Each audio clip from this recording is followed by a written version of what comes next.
Hello, good morning, good afternoon, good evening, good night. It's the end of January. We made it. We survived. Maybe barely, but we're here, so we continue. And I, contrary to popular belief, do know how to read, and I read 4 books this month, so here's my little reading review for the month of January 2025. The first book I read in 2025, and already a contender for a favorite book of the year, is Strong Female Character by Fern Brady. Oh, this was a good one.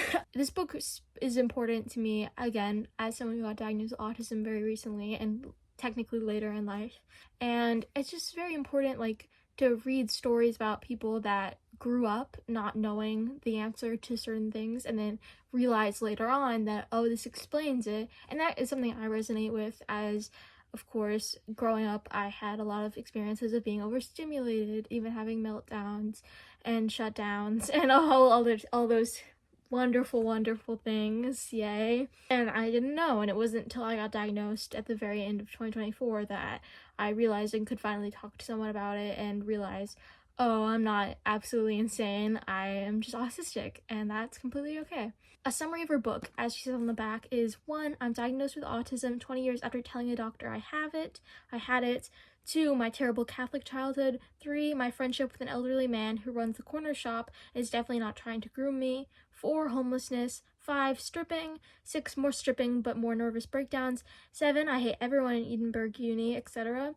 8, redacted as too spicy. 9, after everyone tells me I don't look autistic, I try to cure my autism and get addicted to Xanax. And 10, redacted as too embarrassing. And I feel like that is kind of a fun way to summarize the book, as it's very it is kind of snappy and clever and it's funny and everything. And I feel like this fits Fern's humor, where it's she very much so she's a comedian, she's very entertaining, and but also her experiences are very tragic, and you sympathize with her a lot because, of course, she's going through so many struggles that you know the answer to as you are told that she is diagnosed with autism, but she doesn't.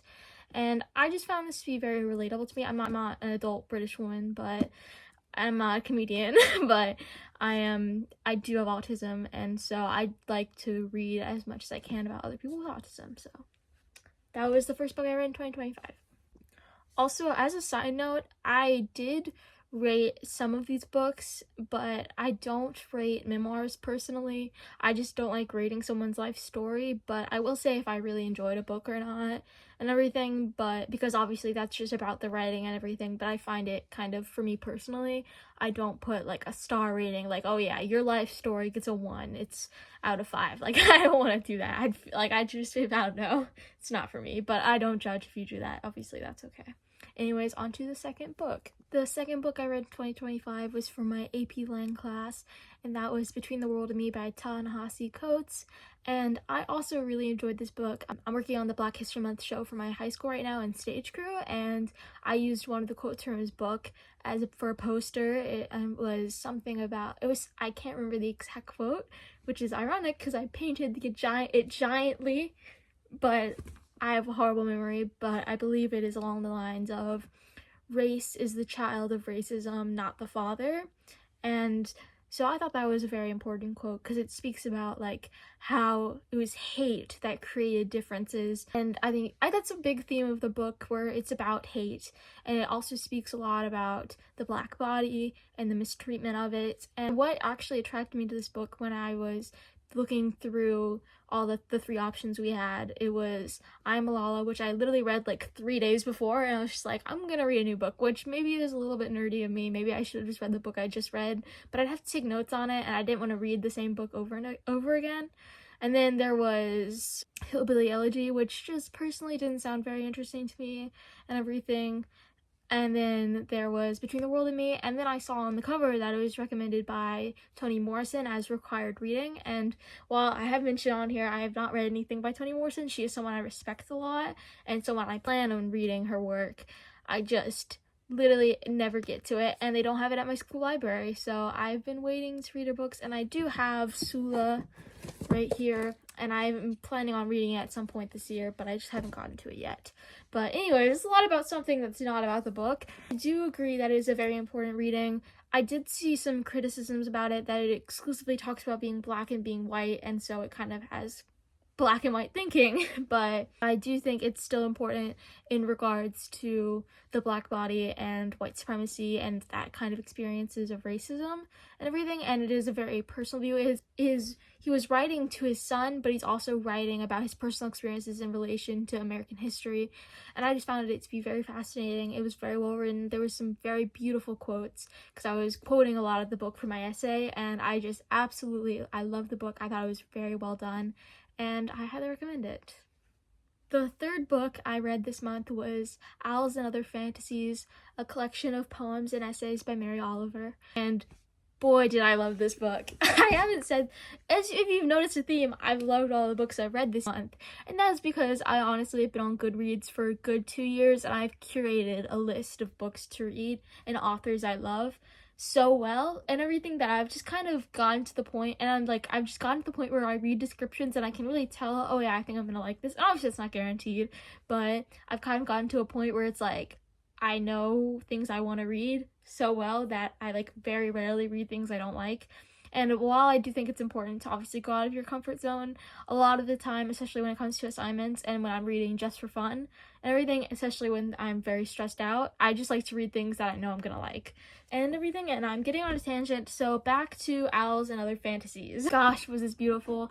It's harder for me to talk about essay and poem collections than one cohesive story, because obviously they're all different things. But I would say, and I bet you can read it online, there's an essay called Bird or Birds, it's one or the other. Oh my god, it's so good. It was absolutely beautiful. It warmed my heart. I've read some other of Mary Oliver's collections, and I love her poems so much. I love their relation to nature, and her essays are just stunning. And this is, again, another amazing example of that. So very, very lovely. I recommend her work as a whole. Lastly, and most recently, and I actually finished this today, is Looking for Alaska. Now, this has been a favorite book of mine since probably middle school. I mean, this book has a special place in my heart, because you cannot pry this book from my cold, dead hands. What I love about this book, I just love these characters. It's very much this is John Green's debut novel, and man, did he hit the mark. I've read most of his works, and I love them all. I love the way he portrays his characters. They just feel so real. And in this book, Alaska is she's frustrating, but you love her. Pudge is sometimes you have things you want, his perspective is skewed, but then it's yeah, it makes sense, he's a real he's not a real person, but he's written to be a person, so sometimes the way he treats things, I am very passionate about this book because I've just loved it for so many years. And what I love about it is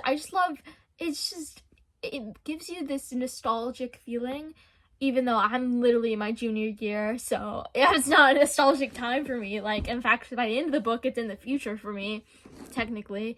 But the characters, the Colonel, everything, I just love him. There's a Hulu series on this book that is also very, very well done that I highly recommend, because again, the story is so good in any format. John Green just absolutely knew what he was doing. He set the mark for debut novels and young adults, and it's so spectacular.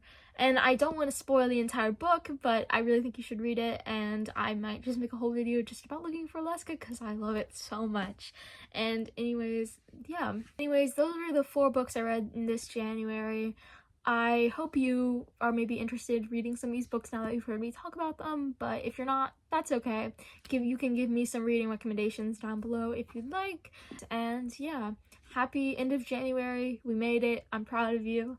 And have a good day, or night, or evening, or afternoon.